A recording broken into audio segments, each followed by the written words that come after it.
तर मुंबईचं बजेट आलं, राज्याचं येऊ घातलंय। त्यासाठी विधिमंडळाचं अर्थसंकल्पीय अधिवेशन सोमवारपासून सुरू झालं।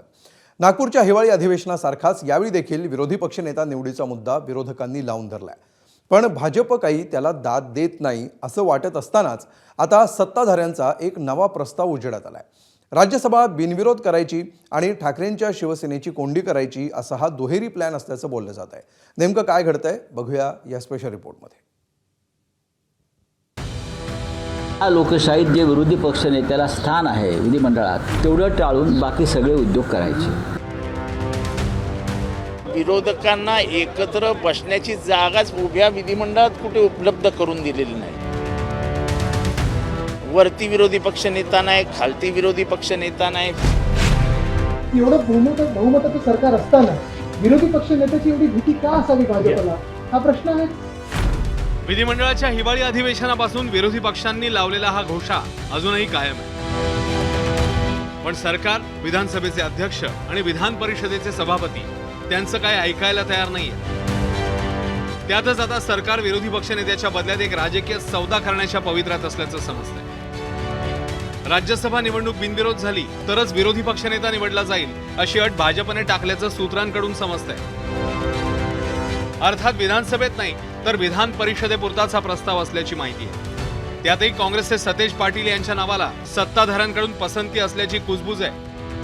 ही खेळी करून भाजपने ठाकरेंच्या शिवसेनेची कोंडी केल्याची चर्चा राजकीय वर्तुळात रंगली।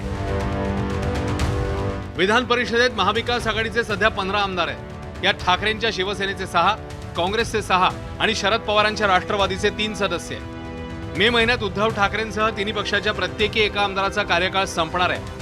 त्यावेळी होणाऱ्या 9 जागांपैकी आताच्या विधानसभा संख्याबळानुसार महाविकास आघाडीच्या पदरात एकच जागा पडेल। या जागेवर काँग्रेस किंवा शिवसेनेतून कुणी आमदार झाला तर त्या पक्षाचं संख्याबळ 1 ने जास्त होणार आहे। उद्धव ठाकरेंना पुन्हा उमेदवारी दिली गेली तर एक आमदार जास्त झाल्यामुळे विरोधी पक्षनेतेपदावर त्यांचा दावा मजबूत होईल। त्यामुळे भाजपने ठेवलेली बिनविरोध राज्यसभेची अट काँग्रेसला गाजर दाखवणारी आणि ठाकरेंना कोंडीत पकडणारी ठरू शकेल। बहुधा त्यामुळेच आदित्य ठाकरेंनी या दोन्ही निवडणुकांचा संबंध नसल्याचं लगेचच सांगून टाकलं। मी व्यक्ती म्हणून नाही, मी माझं पक्षाचं मत सांगतो।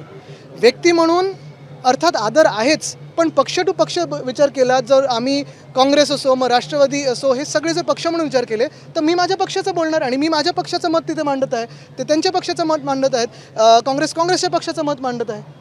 पण कुठेतरी मग या संदर्भात विधान परिषदेवर परिणाम होताना दिसतो। दोन्ही निवडणुका संबंधित नाहीत, वेगळ्या वेगळ्या निवडणुका आहेत, नाही तर 2029ची पण चर्चा करायला लागेल। मुळात सतेज पाटील यांना विधान परिषदेत आणि भास्कर जाधवांना विधानसभेत विरोधी पक्षनेता करावं अशी मागणी करणारी पत्र महाविकास आघाडीकडून अनुक्रमे राम शिंदे आणि राहुल नार्वेकरांना नागपूर अधिवेशनातच देण्यात आली आहे। पण एकाही विरोधी पक्षाकडे नियमानुसार पुरेसं संख्याबळ नसल्यामुळे सध्या तरी सरकारच्या मर्जीवरच विरोधी पक्षनेतेपद मिळू शकतं। विरोधी पक्षनेता करायचा असेल तर विरोधातल्या कोणत्याही पक्षाचे एकूण सदस्य संख्येच्या 10% आमदार असावे लागतात। महाविकास आघाडीतल्या एकाही पक्षाकडे दोन्ही सभागृहांमध्ये हे आवश्यक संख्याबळ नाही आहे। त्यामुळे केवळ राजकीय संस्कृती आणि परंपरेचा हवाला देऊन विरोधी पक्षनेता करावा अशी महाविकास आघाडीची इच्छा आहे। हे पद द्यायचंच झालं तर ठाकरे सेनेच्या एखाद्या आक्रमक नेत्यापेक्षा सतेज पाटलांसारखा विरोधी पक्षनेता करणं भाजपसाठी अनुकूल ठरेल। राज्यसभा विधान परिषदेचा एकमेव उमेदवार ठरवताना महाविकास आघाडीची दमछाक होती। सर्वच पक्षांकडून दावे केले जात असताना आणि एकत्र बसून निर्णयाच्या घोषणा होत असताना प्रत्यक्षात कुणीच चर्चेसाठी पुढाकार घेताना दिसत नाहीये। त्यातच आता मंत्रिपदाचा दर्जा असलेल्या विरोधी पक्षनेतेपदाचं आमिष काँग्रेसला दाखवून आधीच कमकुवत झालेल्या आघाडीवर भाजपनं आणखी एक आघात केल्याचं मानलं जातंय।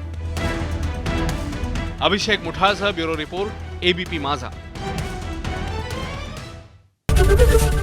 एबीपी माझा, उघडा डोळे बघा नीट।